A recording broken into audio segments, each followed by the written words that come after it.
Hi friends, मुठ्ठल Joshi. या व्हिडिओमध्ये आपण मुंबई उच्च न्यायालयामध्ये चालक पदाचा निकाल लादलेला आहे आणि तो कसा लादला त्याची सगळी माहिती मी तुम्हाला देणार आहे.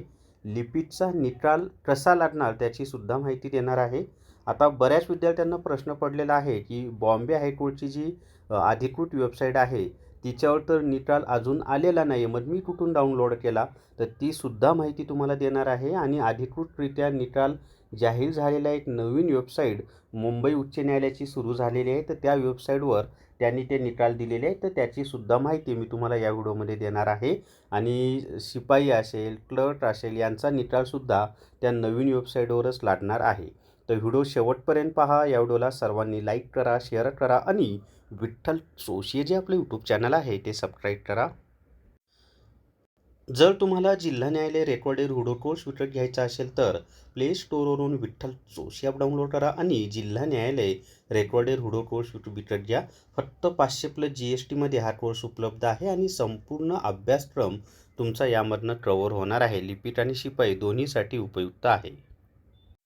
तर या ठिकाणी पहा, विठ्ठल जोशी जे आपलं टेलिग्राम चॅनल आहे यावर मी ऑलरेडी PDF दिलेले आहेत. बॉम्बे हायकोर्ट ड्रायव्हर रिझल्ट म्हणजे सगळ्या विद्यार्थ्यांचे जे मार्क्स म्हणजे विद्यार्थ्यांची तिथं माहिती दिलेली आहे. त्याच्या खाली पहा, मुंबई उच्च न्यायालयामध्ये चालक पदासाठी ड्रायव्हिंग टेस्टसाठी पात्र झालेल्या उमेदवारांची यादी दिलेली आहे. त्याच्यानंतर नागपूर खंडपीठामध्ये चालक पदासाठी ड्रायव्हिंग टेस्टसाठी पात्र झालेल्या उमेदवारांची यादी दिलेली आहे. आणि औरंगाबाद खंडपीठामध्ये चालक पदासाठी ड्रायव्हिंग टेस्टसाठी पात्र झालेल्या उमेदवारांची यादी दिलेली आहे. तर असं म्हणजे मुंबई उच्च न्यायालयाची मुख्य बेंच, त्यानंतर औरंगाबाद खंडपीठ आणि नागपूर खंडपीठ असं तिन्हीच्या याद्या त्यांनी वेगवेगळ्या लावलेल्या आहेत, हे लक्षात असू द्या. आणि त्याच्या PDF मी तुम्हाला ऑलरेडी विठ्ठल जोशी जे आपलं टेलिग्राम चॅनल आहे त्यावर उपलब्ध करून दिलेले आहेत. मग आता अधिकृत वेबसाईटवर तर ह्या PDF दिसत नाहीत, मग मी कुठून डाउनलोड केल्या, तर मुंबई उच्च न्यायालयाची नवीन वेबसाईट सुरू झालेली आहे पहा, त्याची लिंक मी तुम्हाला विठ्ठल जोशी टेलिग्राम चॅनलवर देतो. तिथून तुम्हीसुद्धा त्या डाउनलोड करू शकता किंवा ऑलरेडी मी डाउनलोड करूनच तुम्हाला त्या दिलेल्या आहेत. आता राहिला प्रश्न लिपिकचा निकाल कसा लागणार, तर या ठिकाणी लक्षात ठेवा, ज्या पद्धतीनं चालक या पदाचा निकाल लागलेला आहे की मुंबई उच्च न्यायालयाचं खंडपीठ सेपरेट यादी, औरंगाबाद खंडपीठाची सेपरेट यादी आणि नागपूर खंडपीठाची सेपरेट यादी, तशाच याद्या लिपिकच्या सुद्धा लागतील. आणि मग त्यानुसारच त्यांची जी टायपिंग टेस्ट आहे तीसुद्धा होणार आहे. म्हणजे मुंबई उच्च न्यायालयासाठी ज्यांनी अप्लाय केलेलं आहे त्यांची टायपिंग टेस्ट वेगळी होईल, औरंगाबाद खंडपीठवाल्यांची वेगळी होईल आणि नागपूर खंडपीठवाल्यांची वेगळी होईल.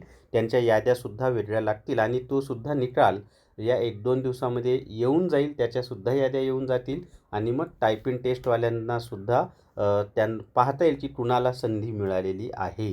तर हीच माहिती मला या व्हिडिओमध्ये द्यायची होती मित्रांनो.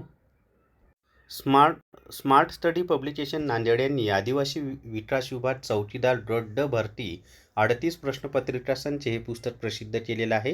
हे पुस्तक सगळ्या पुस्तकांच्या दुकानावर तसंच ॲमेझॉन आणि फ्लिपकार्टवर उपलब्ध आहे.